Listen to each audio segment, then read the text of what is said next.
હરીને ભજતા નથી કોઈની ગઈ લાજ, એવો મારો કાળિયો ઠાકર દ્વારકાધીશ ગમે ત્યાં હોય, પછી જુનાગઢ હોય તો નરસિંહ મહેતાના 52 કામ કરી ગયો, પછી હમઢિયાળામાં ગંગા સતીમાં પાનબાઈ હોય કે ફતેપુરમાં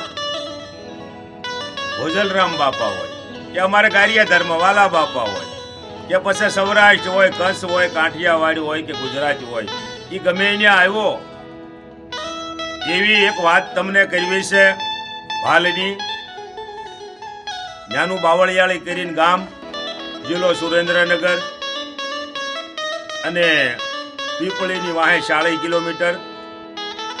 ત્યાં ભરવાડ સમાજમાં નગો અને લાખો બે ભાઈ થઈ ગયા.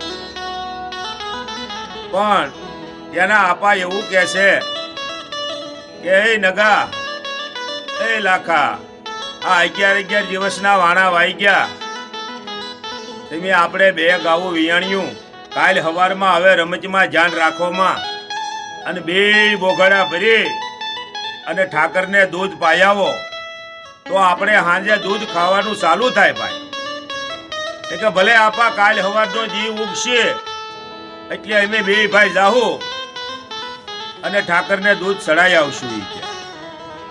એટલે હવાર પડી ગઈ અને 2 ભાઈ હવારે 7:30-8 ટાઈમે બોઘડા લઈને નીકળ્યા અને બરોબર ઠાકરના મંદિરે એ 2 બોઘડા એની મૂક્યા ઓટા ઉપર.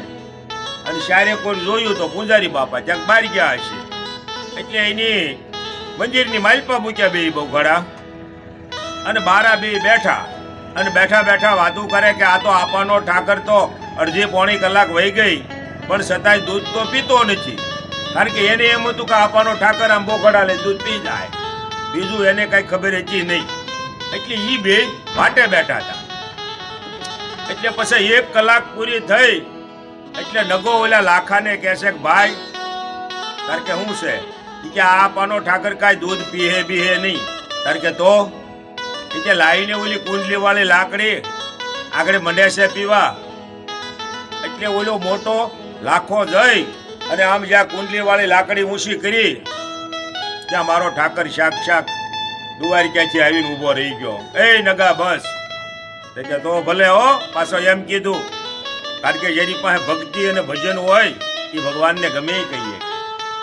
એટલે એ 2 બોઘડા મારો ઠાકર પી ગયો અને પછી તો એ ભગવાન હતા અહીંયા વૈયા ગયા.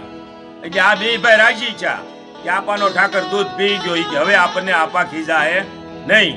એટલે ઘરે જઈ અને માને વાત કરી કે માં, તાર કે બોલ નગા, બોલ લાખા ભાઈ, હું છું? કે મારા આપાનો ઠાકર આ 2 બોઘડા પી ગયો. અરે ભલા માણા, તમે ગાંડા થઈ ગયા છો? કે કેમ? કે કઈ ઠાકરને દૂધ ધરવાનું હોય કે એ થોડો પી જાય? અરે એ કે પૂછો ભાઈને. કે હા બા. કે કેમ? કે 2 બોઘડા આપાનો ઠાકર પી ગયો, એ એની ઠેર સુધી આપાનો જ ઠાકર કીધો. એટલે કે હાસુ બોલો, તાર કે ખોટું બોલીએ તો અમને એ કે ઠાકરના હામ છે. એ ઠાકરના હામ કોઈ જી ખાય નહીં, સત્ય સનાતન હોય તો જ ખાય, નકર કોઈ જી છોકરા હામ ખાય નહીં. એટલે એ તો પછી આડોહમાં પાડોહમાં ગામમાં હાન થતા, આખા ગામમાં વાતું મંડી થવા કે ઓલો ફલાણા ભાઈનો નગો અને લાખો 2 હવે દૂધ ધરવા ગયા હતા તો ભગવાને આવી અને દૂધ પીધું અને આવો પરસો ત્યાં જીધો, ત્યાં બાવળિયાળીમાં મારા ઠાકરે. અને આજની તારીખે તમે ત્યાં જાઓ તો વચ્ચે ઠાકરનું મંદિર છે અને 2 બાજુ, એક બાજુ નગાનું મંદિર છે, એક બાજુ લાખાનું મંદિર છે.